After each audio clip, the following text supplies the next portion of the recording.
You'll be back, right? That was the question. The one sentence she whispered after the cameras were gone, after the group photo, after the noise died down. Chris was just 23, fresh off his first real film. Still unsure what kind of man he was becoming. But in that moment, he knelt beside a little girl and made her a promise he didn't know would matter. "I'll come back, I swear." He never did, not because he didn't care, but because life, it moves too fast for guilt to catch up sometimes. Chris flew back to LA. Then came auditions, Marvel, the suit, the spotlight, interviews, late flights, headlines. He forgot the girl's name before the month ended, but she didn't forget his. 17 years later, Chris was on set. A small, intimate indie drama. No fans, no pressure. A quiet story. Just the kind he wanted at this point in his life. The assistant director came over. "Hey, quick note, we're short on extras, but we had a local actor volunteer for background. Young woman, great energy, very still. She'll be in scene 12, cafe background. Just ignore her." Chris nodded, distracted. It was a cafe scene. He was delivering a monologue. No big deal. The cameras rolled, the cafe buzzed. He delivered his lines. But something was off. He glanced toward the window and locked eyes with someone sitting in the far corner. A woman, still, watching.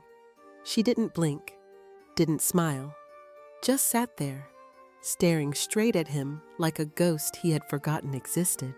And suddenly, he remembered. Cut silence. Chris walked off set. His hands were shaking.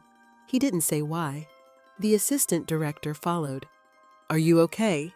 Chris turned back toward the window, but the woman was gone. He didn't ask anyone her name. He didn't check the sign-in sheet. He already knew. Even after all these years, the scar on her jaw, the eyes that didn't need to speak. "You'll be back, right?" He had broken the promise, and now she was the one haunting his set. Chris didn't sleep that night. He kept seeing her face, not just in the cafe, in the memory. That tiny hand gripping his, the slight tremble in her voice, the way she looked up at him like he was a superhero long before he ever wore the suit. He couldn't even remember what hospital it was. He had been flown out for a charity event, met dozens of kids that day, but only one asked him to come back, and only one meant it like that. He searched through old photos, PR records, red carpet folders from 2006, buried in a Dropbox archive under Charity Tour A. He found it, a blurry photo, smiling, her beside him holding her hand. But she wasn't smiling. She looked like she was trying to, and he couldn't look away. "I told her I'd come back." And he never did. The next morning, he returned to the set early, before anyone else, and asked the production assistant, "The girl from scene 12, the background actor, who was she?" "Oh, she was a local hire. No headshot, just filled out a form. Her name was Maya Navarro." He froze. Maya. It wasn't just familiar. It was hers. He remembered now. That was her name. "You'll be back, right?" "Yeah, Maya, I promise." 17 years ago. One sentence, and it all came flooding back. He went quiet. He asked to speak to her. The set assistant texted her. No answer. She didn't show up the next day, nor the day after. Chris felt it twist in his gut. She didn't come here for an autograph. She didn't come here to reconnect. She came to show me what I forgot. On the 4th day, there was a note waiting for him in his trailer. No signature, just a folded card. Inside, Scene 12, Take 3, Look Again. Chris loaded the raw footage, played Scene 12, Take 3.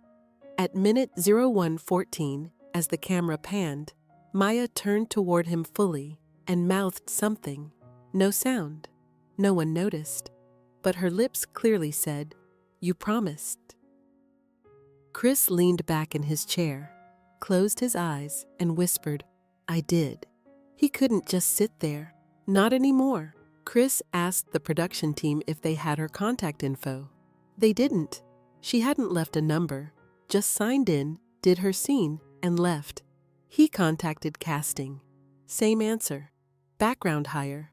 1-day rate. Gone. But Chris wasn't done. He called an old contact from the charity program he volunteered at 17 years ago. "Do you remember a girl named Maya Navarro?" There was a pause. Then, "Yeah, I remember her." "Do you know where she is now?" "You're not gonna like the answer." The charity coordinator told him this. Maya had left the hospital a year after the visit. Beaten the odds.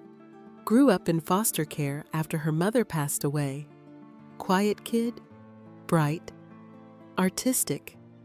Didn't talk much, but always carried a sketchbook. She lived in Boston for a while, then vanished off the radar. We tried to keep in touch, but she didn't want pity.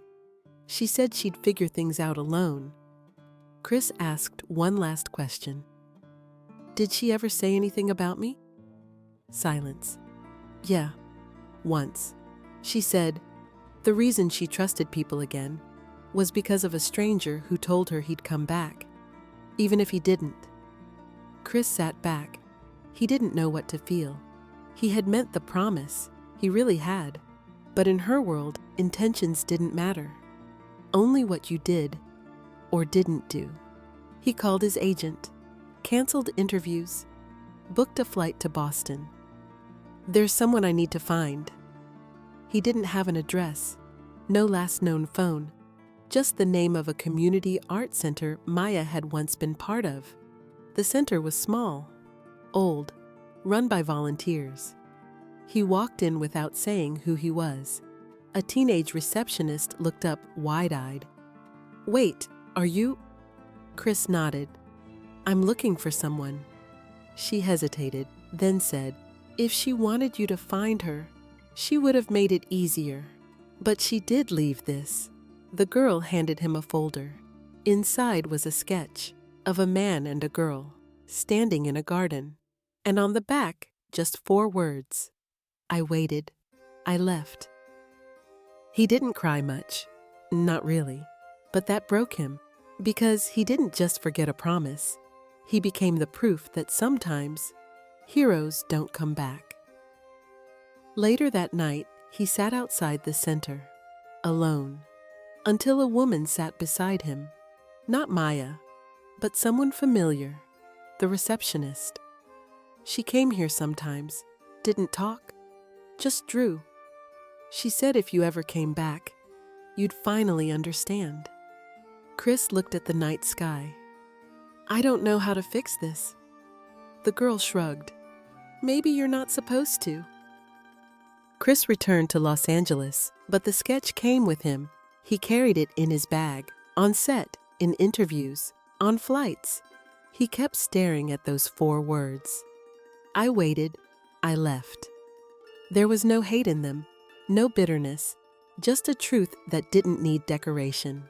Days passed, no word from Maya, until one evening his manager handed him a small envelope. "This came for you.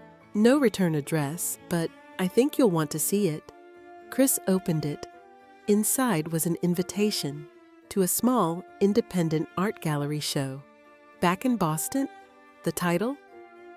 "Ghosts We Gave Names." Handwritten below.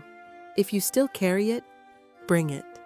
He didn't fully understand what it meant, but he booked the flight. The gallery was quiet. White walls, warm lights, open ceiling. Chris moved slowly. Each piece of art, raw, emotional, built on a single theme, waiting. At the very end of the gallery, there was one final piece, framed, under glass, untitled. Only a small plaque below it. Scene 12, take 3. He recognized it instantly. It was the sketch Maya had left at the art center, restored, reframed, preserved. As he stood there, a voice spoke behind him. "You found it!" Chris didn't turn around right away. "I should have come back." Maya walked into the room. She was no longer that little girl, but her presence was unmistakable. Still, certain, and quietly strong. "You made a promise," she said. "Then life happened, and I let go." Chris turned to face her. "You shouldn't have had to." Maya smiled, not with sarcasm, not with anger, just acceptance. "It wasn't about you, it was about me, and I survived." Chris slowly reached into his coat pocket, pulled out the original sketch, folded, worn, the one he had carried since Boston. "I've been holding on to it." Maya glanced at it, then looked up. "Then now, you can let it go." Chris walked to the gallery table, placed the drawing next to a blank canvas, and without a word, he left the room. Maya stayed behind, turned toward the blank canvas, picked up a pencil, and began again. Sometimes a promise is broken, but sometimes so is the person who made it. The hardest forgiveness is the one you never asked for, but still receive. Like this video. Comment. Have you ever carried guilt longer than you should have?